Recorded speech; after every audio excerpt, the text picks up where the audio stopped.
Ma? Ma? Pero ganun talaga yung tadhana, mga anak. May mga pangyayari na kailangan talaga may mawawala. Bago tayo matuto minsan, bago tayo magsama-sama, bago natin ma-realize na dapat pala noon pa, ginawa na natin yung mga tama. Sige anak, talian na kita. Para hindi ka malit sa school mo. Ay, napaalis na si Mama Lola na lang. Asan na ba kuya mo, anak? Ma, si Kus Mami sinasabi, hindi ko maintindihan. Malilate na po ako eh. O, teka anak, bibigyan mo lang Okay na po yan. Ikaw na po bahala. Sige, kunin ko na lang. Saan na ba si Alfred? Alfred! Malilate ka na kumain ka na din dyan. Mama, aampo ako. Ay, aami ka? O sige, tatapusin ko muna sila, tapos ikaw na next, okay? Opo. Okay, dito ka muna sa kwarto. Ma, paano po rin po ako, mga may ka rin po ako. O sige anak, yung mga billing ko sa'yo ha. Ay, teka anak, yung tablet mo. Okay po. Okay, ingat ka. O kuya, ikaw, bilisan mo na rin dyan ha, anak ha. Oo, ma. Tapusin ko na lang to. Sige. Ma! Si Papa tumatawag. Ay, akin na. Sige, anak. Hello, Ni. Ay, Diyos ko. Ang babait ng mga anak mo talaga. Naku. Pasok na ako yung cellphone ko. Ay, hello, Ni. Sa akin ka pala tumawag kasi cellphone ni Albert to. Papasok na siya. Pa, ingat dyan ha. Love you. Sige. Okay, Ni. Sige Anak, ma, pasok na ba? Oo, sige. Ma, bye-bye. Ay, naku.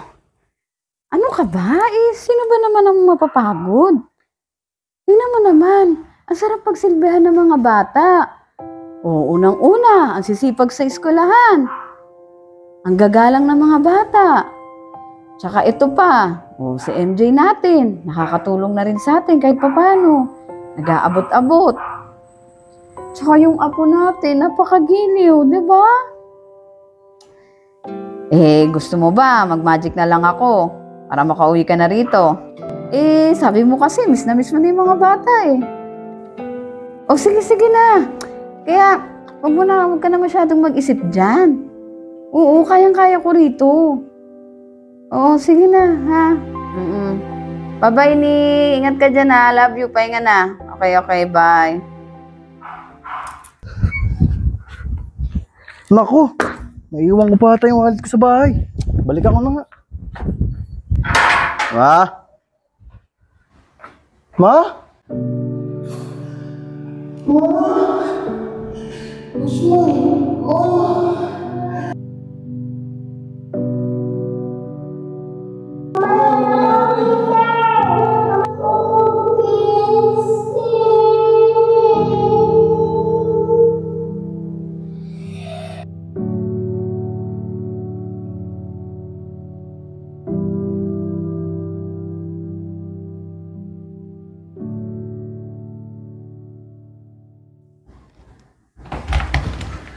Ay, oras na ba?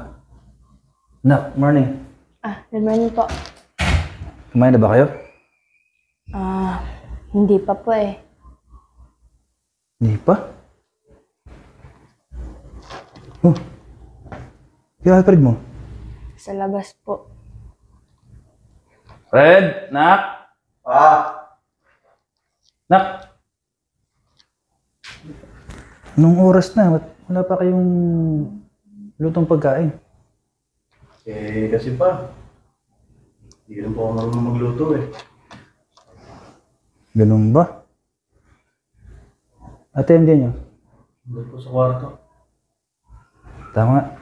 Sige po, sir. Tatapusin ko na lang po pag pasok ko. Opo. Mama, aampo ako. Mama, aampo. Opo, patapos naman po leave ko. Opo. Ay, Nak? Papa, Lola, aampo ako. Ano yun? Ano sabi niya, Nak? Yun nga pa, hindi ko rin po maintindihan eh. Pa, may kausap ako. May Sige, problema sige. sa office eh. Sige. Ilan tayo? Ano sabi mo, Apo? Aampo ako. Opo. Kakain ka na? Opo. Gutom ka na? Opo. Ay, sige na. Alfred, may makakain ba to dyan? Gutom na pala daw siya. Pa, may biskuit naman po dito. Biskwit. Di ba dapat gatas? May gatas ba to? Meron po, Papa. Ayun po. O sige na, takatimpla mo muna. Ay, Gutom na pala eh. Sige na. kaso, Papa, hindi po ako marunong magtimpla. Ikaw, Alfred. Hindi rin po pa eh. Tara, ang sipin. Lolo na lang timpla. Oh, dito ka muna, Apo. Dede ka na ha. Wawa naman. Gutom na pala to. Sige na. Unan ka ha, para hindi ka mahirapan magdede. Ayan. Pogi talaga yan. Ay! Nak! Fred! Manda! Dito muna kayo. Tapos pag walang kausap ng ate nyo, sabihin nyo labas din, may sasabihin na ako mga anak.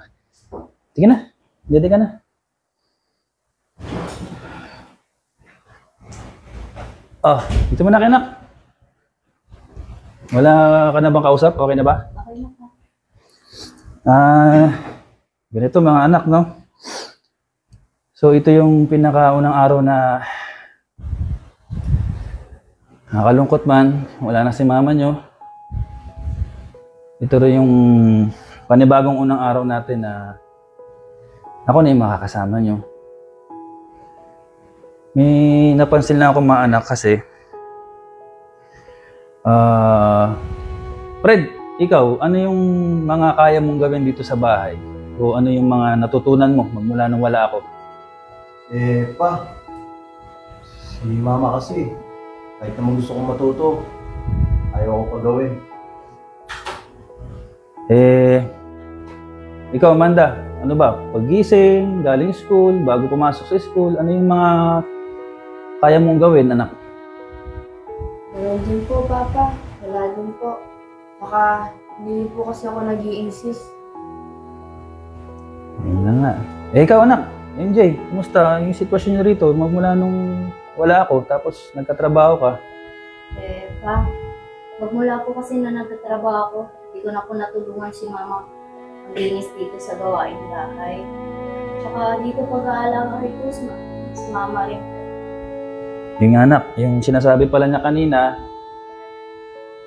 yung ibig sabihin, gutom siya kasi sumenyasan ng kamay sa bibig. So, yun nga mga anak.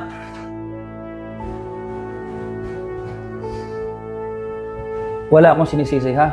Huwag niyong isipin na kinakausap ko kayo ngayon dahil galit ako, dahil ganyan. Wala tayong sisisihin dito, anak. Ang nakita ko lang talaga is sobrang mahal kayo ng nanay niyo.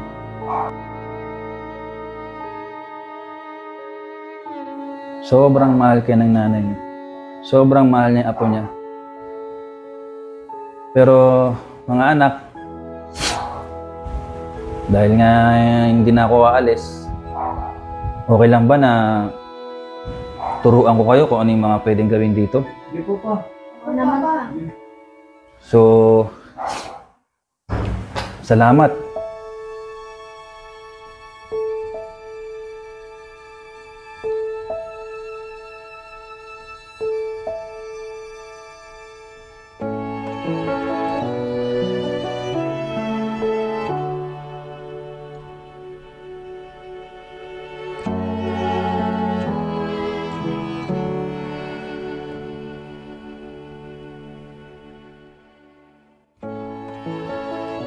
Okay anak, aral tayo ng color Opo. Okay. What color is this? Pig. Very good. Ito. Green. Mama, pwede ako madede. Okay, sige anak. Wait mo ako dito Titimpla lang si Mama, okay? Opo. Okay.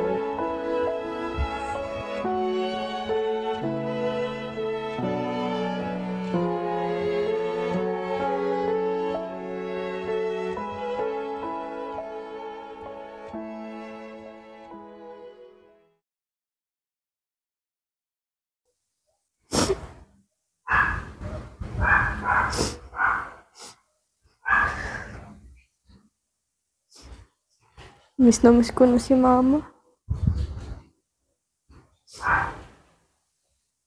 Handa? Gising na ba si Papa? Oh, parang naiyak ka. Kuya, napag-inipan ko kasi si Mama eh. Miss na miss ko na siya. Oo nga pala, no? Isang taon na palang wala si Mama. Yan, oras na ba? Natulog ako. Oh, mga anak. Tulog ako. Oh, palate niyo eh. Sakto. Anong plano? Mano po pa? Saan tayo kakain ngayon? Di ba, usapan natin, lalabas tayo. Kayo po pa kung saan? Sagot ko na po. Talaga? Teka, ba't parang... Oh, anak, Manda, anong nangyari? Ha? Papa, napanaginipan ko po si Mama. Niyayakap niya po ako. Manutulog po. Papa, miss na miss ko na po siya. Baka... paramdam sa'yo nanay mo, nak. Kasi nga, isang taon na siyang wala. Pa, salamat na po pala. Para saan? Kasi po, tinuruan niyo po kami sa gawain bahay. Na-realize ko pa, hindi naman pala mahirap eh. Nakakapagod lang pag araw-araw mong ginawa. Hindi ko labos maisip pa. Kinain ni Mama lahat ng yun.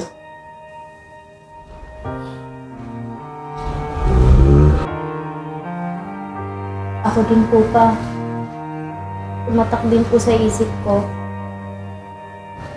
Yung mga sinabi ni Mama, kahit anong pagod mo, pero pag once na nakita mo yung anak mo masaya, nakakawala po ng pagod. Kaya po pala ganun siya kalakas. Sa tuwing nakikita niya kami na magkakapatid at ang anak ko.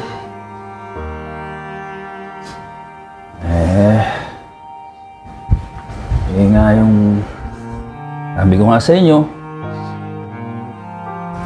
wala naman tayong dapat sisihin sa nangyari. Kung ako man na tatay nyo, sobrang miss na miss ko yung nanay nyo.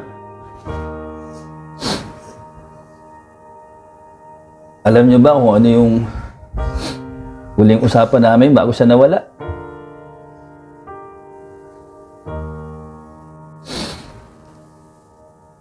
Kada umaga natatawag ako kay Alfred kasi siya yung lalaking anak ko para magabayan kayo. Yung bukod tanging umaga na yun, nagbiro ang nanay niyo. Sa sobrang pangungulila ko sa inyo mga anak ko, pati sa apo ko, lalo na sa nanay niyo. Sabi niya, gusto mo ba? Magic na lang ako para makauwi ka na rito. Sabi mo kasi, miss na miss mo yung mga bata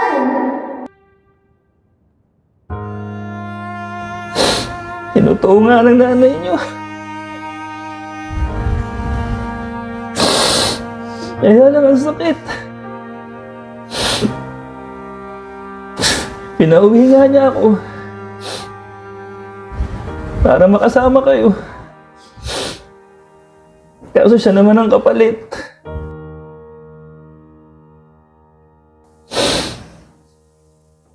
Ang tagal kong hindi iniyak, hindi umiyak, tinitiis ko. Kasi ayaw ng nanay niyo na napanghihinaan ako ng loob bilang tatay niyo. Ayaw niya na papagod na po para sa inyo.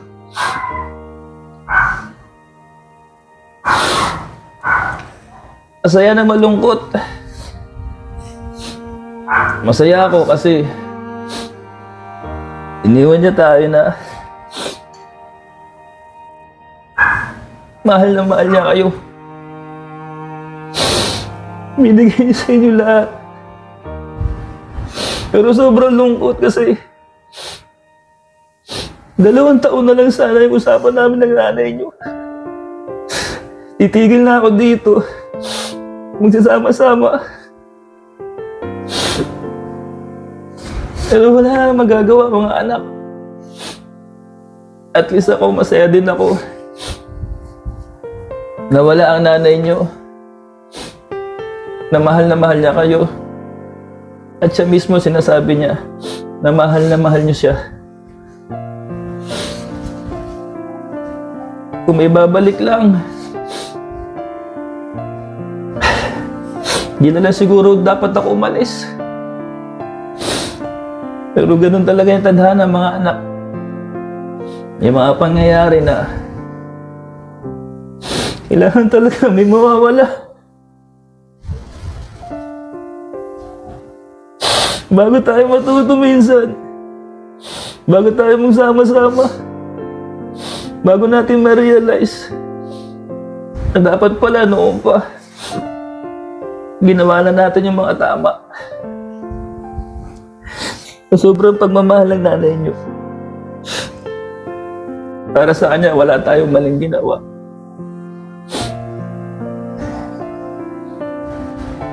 Masaya siya ngayon kung nasa man siya. At alam natin na nandyan lang siya. At ako naman bilang ama niyo,